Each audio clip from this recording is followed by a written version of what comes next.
Assalamualaikum warahmatullahi wabarakatuh. Perkenalkan, nama saya Hoyrul Miftahul Fala, NIM 19051204006 dari Prodi Teknik Informatika kelas TIA 2019. Di sini saya akan menjelaskan tentang standarisasi jaringan. Nah, apa sih standarisasi jaringan itu? Standarisasi jaringan merupakan sebuah aturan main atau protokol yang digunakan agar semua hal atau pekerjaan dapat berjalan dengan baik dan komunikasi dapat terjalin dengan baik pula. Kegunaan dari standarisasi itu sendiri diantaranya adalah agar dapat digunakan banyak orang, memudahkan komunikasi satu sama lain, dan memudahkan dalam melakukan pekerjaan. Sejarah OSI.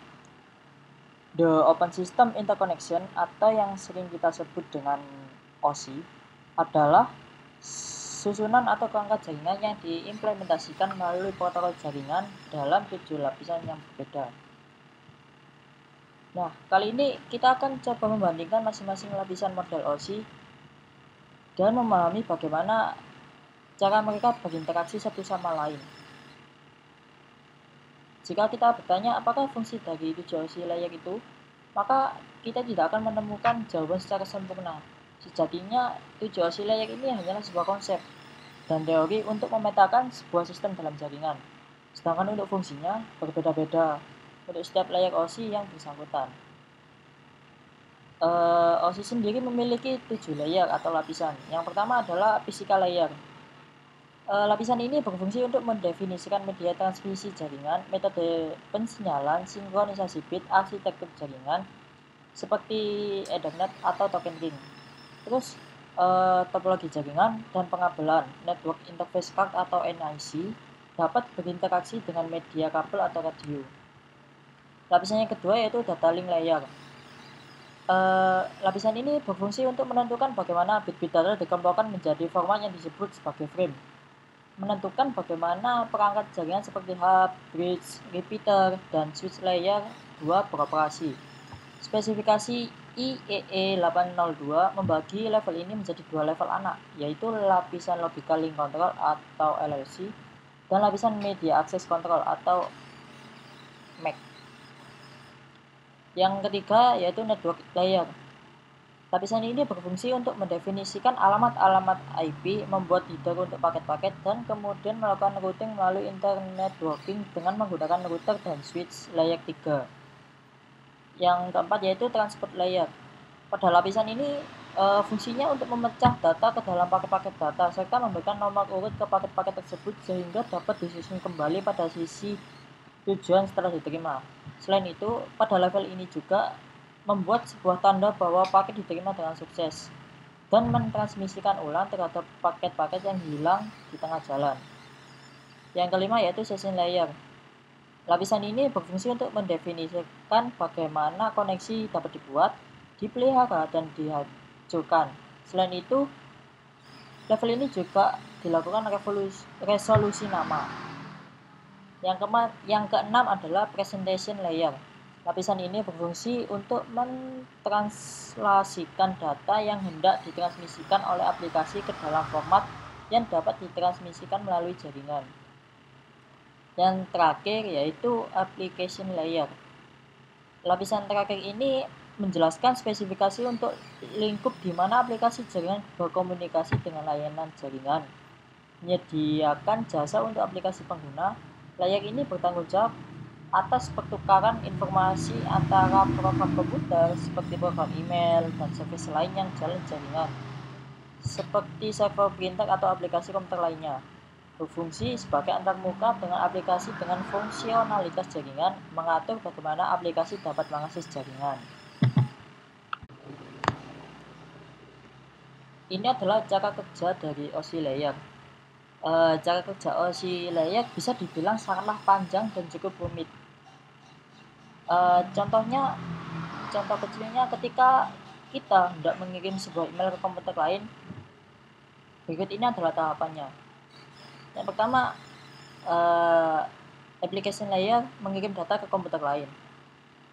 Lalu presentation layer melakukan konversi email menjadi format jaringan. Setelah itu session layer membentuk sesi perjalanan data sampai proses pengiriman selesai dilaksanakan. Berlanjut ke transport layer, pengirim memecah data dan dikumpulkan lagi di transport layer penerima. Lalu network layer membuatkan sebuah alamat dan menuntun data sampai ke tujuan. Data link layer kemudian membentuk data menjadi frame dan juga alamat fisik.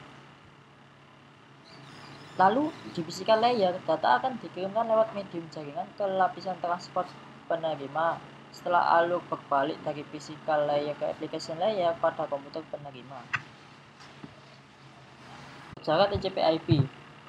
TCP/IP dikembangkan oleh DoD atau Department of Defense dari United States pada tahun 1970-an. Kenyataannya, model teknologi ini ternyata lebih populer digunakan di pasar ketimbang model yang dikembangkan oleh OSI. TCP/IP lapisannya ada 4. Yang pertama yaitu Network Access Layer. Lapisan ini sesuai dengan kombinasi lapisan data link dan lapisan fisik model OSI.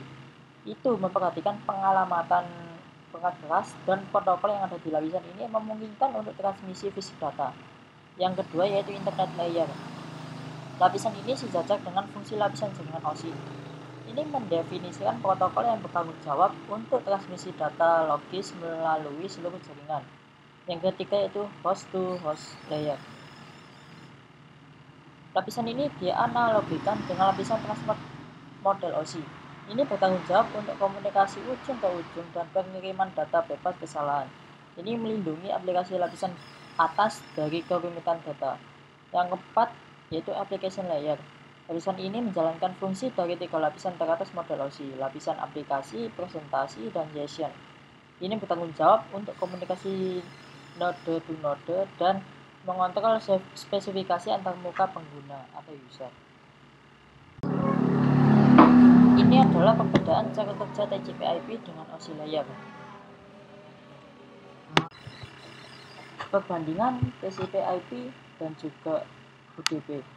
TCP/IP jauh lebih mudah untuk dioperasikan dan juga mempunyai karakter unik yang mampu menyesuaikan kebutuhan pengguna saat berencana mengirimkan data. Sedangkan UDP, sewaktu data yang ditransfer tidak terkirim semuanya, pengguna harus mencari sendiri di mana kekeliruannya. Yang perbedaan yang kedua yaitu TCP/IP berorientasi pada komunikasi dengan memperhatikan lawan bicara. Sedangkan UDP kebalikannya, tidak memperhatikan lawan bicara. Perbedaan yang ketiga yaitu TCP/IP apabila file error atau korup terdapat pemberitahuan balik. Sedangkan UDP tidak ada notifikasi apabila file itu rusak. Perbandingan yang terakhir yaitu TCP/IP itu diantaranya untuk email, file sharing, dan download. Sedangkan UDP itu contohnya kayak video streaming dan voice streaming.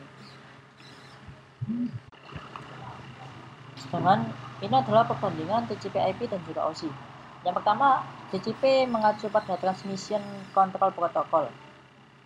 Sedangkan OSI mengacu pada interkoneksi sistem terbuka.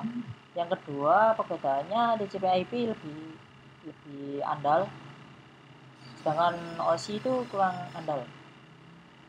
Yang ketiga, TCP/IP lapisan jaringannya hanya menyediakan layanan tanpa koneksi, sedangkan untuk OSI koneksi kurang dan berorientasi. Koneksi kedua layanan disediakan oleh lapisan jaringan dalam model OSI. Perbedaan yang keempat yaitu digunakan dalam sehari-hari untuk mengakses internet, sedangkan OSI kurang populer. Perbedaan yang terakhir, protokol dari TCP/IP itu lebih spesifik, sedangkan protokol yang digunakan oleh OSI itu independen. Ya, itulah penjelasan dari saya tentang standarisasi jaringan. Apabila ada salah kata atau penyampaiannya kurang jelas, mohon dimaafkan. Sekian, terima kasih. Wassalamualaikum warahmatullahi wabarakatuh.